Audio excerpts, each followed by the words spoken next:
Well, good afternoon, everyone. First, I would like to thank the organizer of this seminar, especially Martin, who trusted Sol and me to give this presentation today. My name is Luis González Alvo, and I'm a history professor of the National University of Tucumán, Argentina, and researcher at CONICET, the National State Public Science Agency. Today, the very existence of both public institutions is threatened by the defunding promoted by the current national government. I would like to state that because of the centrality of public education and public science for the development of countries, especially those of the global south, where social inequities abound. Together with Sol Calandria from La Plata and CONICET, who is unable to join us today due to illness, we have been conducting research on women's prisons in Argentina since 2020. Today, I will be presenting my paper titled The Withdrawal of the Good Shepherd, the Transition from Religious to State Administration of Women's Prisons, Argentina, 1974-1994. This study addresses a historiographical gap regarding the secularization of women carceral institutions, a process that, as we maintain, was driven not by the state, but by the nuns themselves. This presentation draws from archival research conducted at various national and provincial archives and forms part of a larger book project on religious governance in Latin American prisons. I would also like to thank my colleague Ana Galvez Comandini, director of the research project of the Good Shepherd from the UMCE, Metropolitan University of Educational Sciences of Chile. I'll structure my talk in three parts. First, the installation of the order and the entrustment of the women's prison between 1885 and 1958. Second, the period between 1958 and 1974, marked by a notable increase in political violence in Argentina. And finally, the period between 1974 and 1994, during which the nuns decide to relinquish the administrations of women prisons and remain for a time in charge of childcare. In this final part, we will focus on the province of Tucumán. For most of the 20th century, the administration of most women prisons in Argentina was entrusted to the Congregation of the Sisters of the Good Shepherd. This religious order embodied a correctional model based on moral redemption and domestic discipline.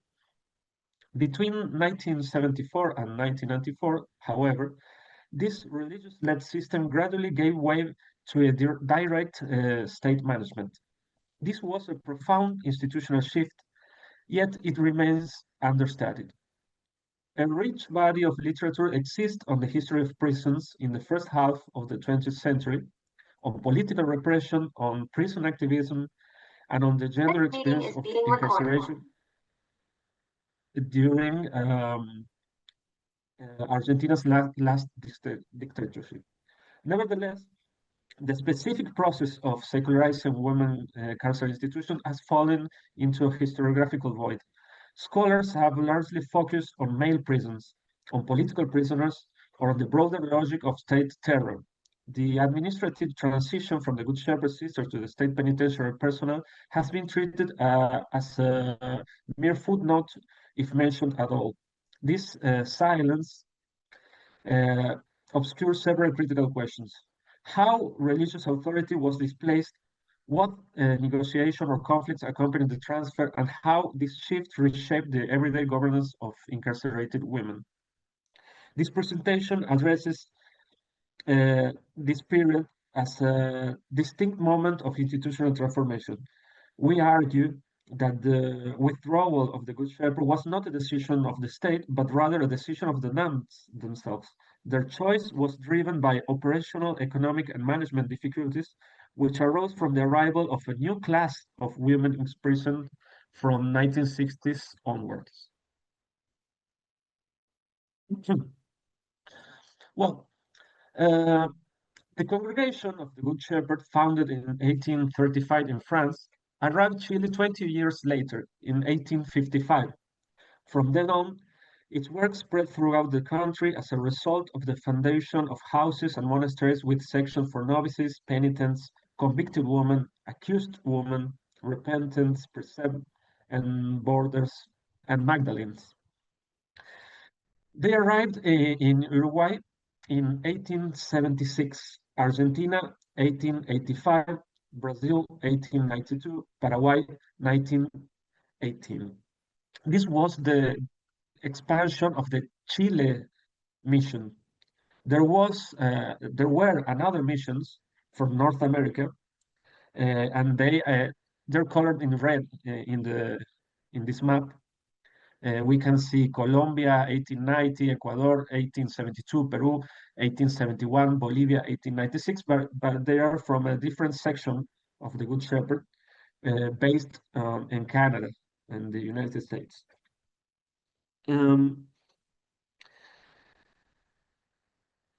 Given Argentina's federal organization, its expansion throughout the country was very complex, as it required negotiating separately with each provincial government. While the country has a single penal code, uh, criminal procedure, judicial administration, and prison systems all fall under provincial jurisdiction. For federal crimes and ordinary justice in national territories, not provinces, there is a separate judicial administration and its own prisons. It's a very complex system, and between 1885 and 1912, the Good Shepherd established itself in 11 of the 14 Argentine provinces of that time, because there were provinces and national territories.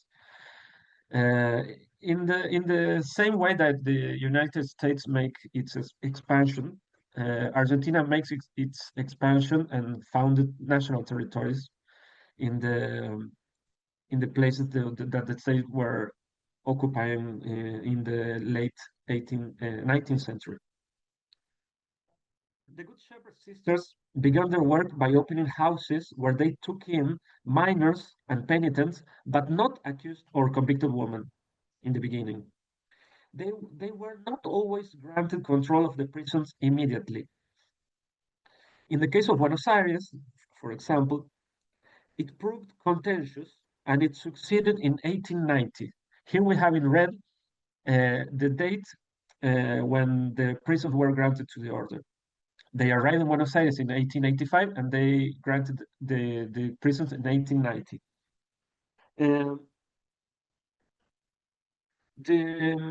The remaining, sorry, in the case of Buenos Aires, they arrived in 1890. They arrived in Cordoba in 1888 and obtained control of the convicted women in 1892. In Tucumán, they arrived in 1889 and were granted the women's prison in 1928, almost 40 years later. In Santa Fe, they had the Rosario prison in 1892, but the capital city were granted in 1922. The newspapers of the time argued that there was no one better in Argentina than such nuns to fulfill the requirements that the Constitution imposes for penitents who must pay for their guilt in the cells. That order would last almost without alteration until the 1970s. Between the 1920s until the 1940s, there were frustrated attempts to build modern prisons for women in Tucumán.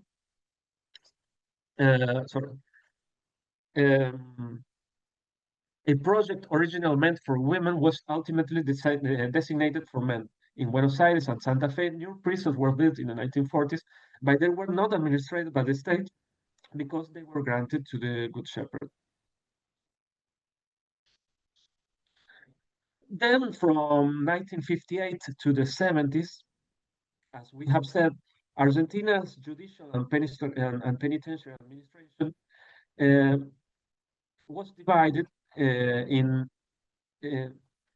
several provincial jurisdictions and one federal jurisdiction. In the context of the Cold War, and especially from the Corinthians plans onward, Conintes is a plan for internal commotion of the state. The nuns increasingly found themselves dealing with political prisoners who were very different from the social sector that had been their main population up until then.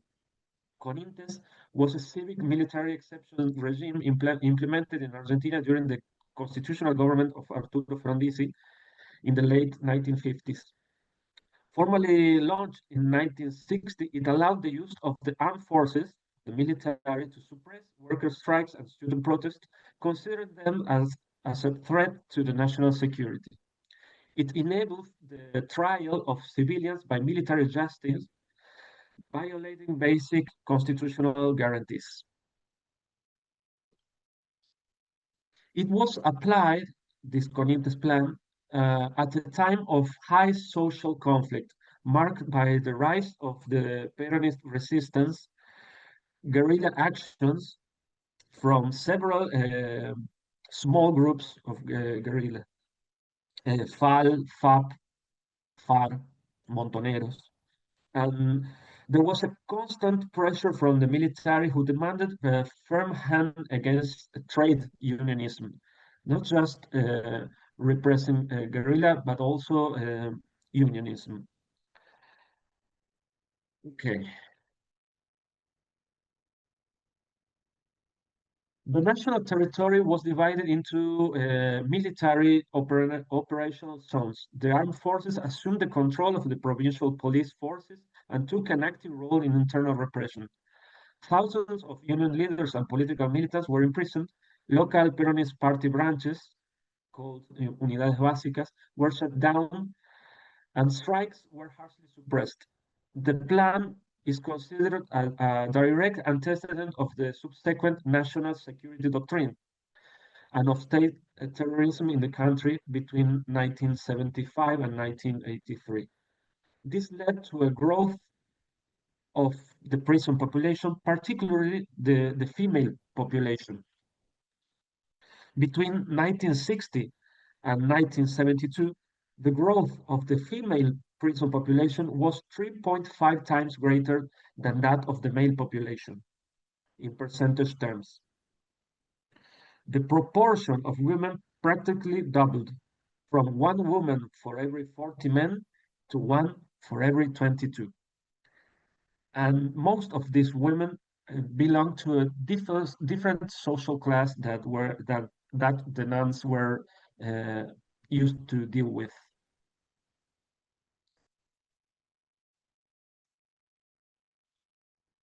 In the month of June 1971, escapes took place at the Good Shepherd's prisons in Córdoba and Buenos Aires.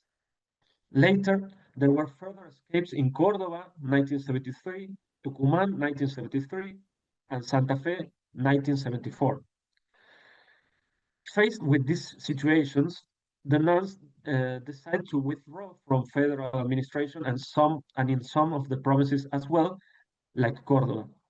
In 1973, the Good Shepherd ceased to administer the women's prisons in Rosario, Santa Fe, and its name was changed to the Buen Pastor Juvenile Institute, becoming from then on a boarding school for lower class girls.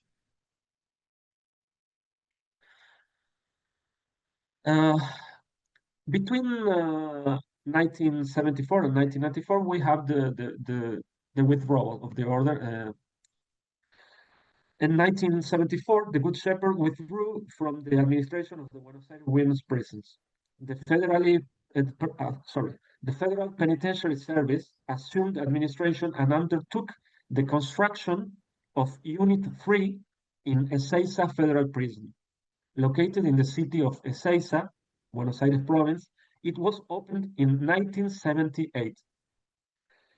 This means that the first woman penitentiary complex of the penitentiary system was built in 1978.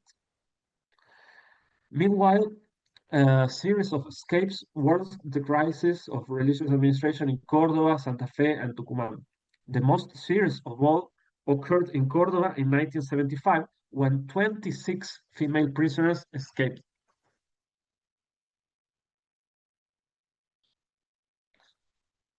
In 1981, the Superior General of the Congregation visited Argentina. This meant highlighting the work of the Good Shepherd, but it was evident that a new organization was taking shape far from convicted women. In 1984, another high-profile escape occurred in Córdoba, as well as an escape in Tucumán. In 1986, the provincial government of Tucumán communicated that the Good Shepherd had requested to leave the prison administration. In 1997, the order stopped admitting new accused or convicted women. Uh, the provincial government started to send these women convicted and accused to police stations. Only 10 nuns remain in charge of the Juvenile Institute.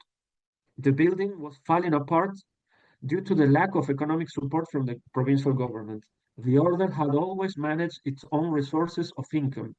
The girls sold empanadas and alfajores, a traditional Argentinian cookie, on the street to earn income to maintain the institution. They also did laundry for the public.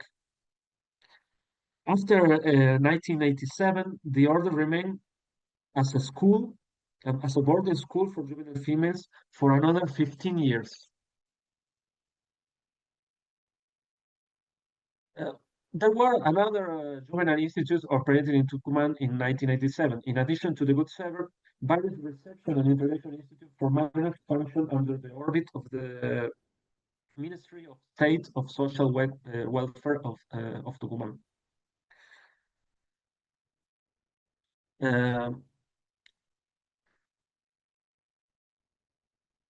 This order lasts until 2002.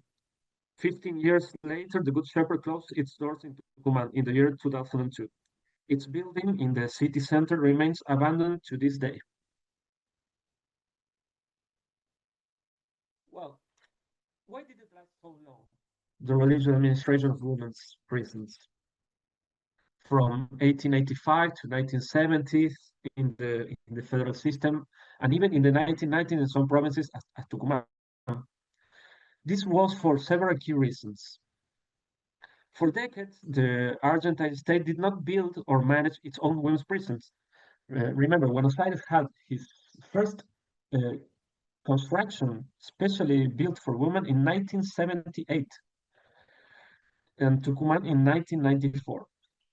There was a widespread belief that women prisoners required maternal, moral, and religious correction rather than the model used for men. Traditionally, compared to male prisons, the number of incarcerated women remained relatively lowly until the 1960s, 1970s. This made religious administration seems practical and cost-effective for the state. Women were generally seen as less dangerous and more amenable to rehabilitation through religious guidance, so the state saw little urgency in taking over. Economic convenience for the state, the Good Shepherd sister funded much of their own operation, and through the work of the women, through laundry services, selling food, through donations. This saved the state for considerable resources. The church's role in moral correction was widely accepted by Argentinian society and political elites well into the 20th century, and also, I will dare to say, even in the 21st century. Newspapers and officials often argue that no one was better suited than these nuns to run women's prisons. Because Argentina is federal, each province negotiated separately with the order. Some provinces only transfer control to the state very late. This fragmented system slowed any national transition. Even when the state built new prisons, it often handed them directly to the Good Shepherd rather than assuming the administration itself. The idea of a secular state-run women's prison was slow to gain political support. In short, the longevity of the Good Shepherd's control resulted from a combination of state neglect, ideological consensus on religious correction, and the order's own self-sufficiency. The system only began to unravel when political prisoners, mass escapes, and the non-voluntary withdrawal forced the state to step in.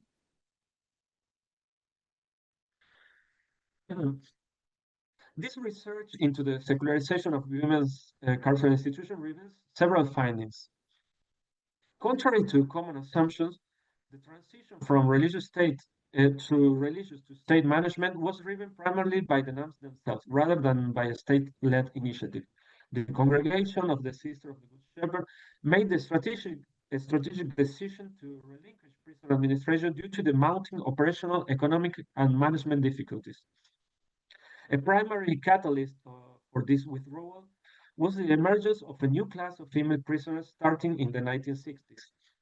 Under the Comintern Plan and subsequent state repression, the nuns were forced to manage political militants who were vastly different from the social sector they had traditionally overseen. This shift led to a tripling of the growth rate of the female prison population compared to males between 1960 and 1972. Institutional crisis and escapes. The religious administration reached a breaking point following a series of high-profile prison escapes in major cities like Córdoba, Buenos Aires, Santa Fe, and Tucumán during the 1970s and 1980s. These security failures underscored the growing incompatibility between the nuns correctional model based on moral redemption and domestic discipline and the realities of modern political incarceration. Upon withdrawing from prison management, the order did not disappear immediately, but shifted its focus toward childcare and juvenile institutes. In provinces like Tucumán, the nuns continued to operate as a school and boarding school for juvenile females for another 15 years before finally closing their doors in 2002. Addressing the historiographical gap. This study fills a significant historiographical void by detailing the specific negotiation and conflict that accompanied the transfer of authority. By moving beyond the study of male prison and state terror in the abstract, this research provides a clear picture of how religious authority was displaced and how the everyday governance of incarcerated women was reshaped during a volatile period of Argentinian history. Well, I, I would like to thank the seminar organizers, especially Martin, for giving us the opportunity to present our work here today. I am also grateful to my colleagues, Sol, Calandria, and Ana Galvez Comandini, whose collaboration has been essential to this research. Finally, I want to thank you all for being here, for your attention, and I would also like to insist in the fact that this research would not have been possible without the funding of public education and public science, uh, one of the Argentina's main historical achievements. Thank you very much, and thank you very much for your attention. Thank you so much, Luis. Thank you for your presentation.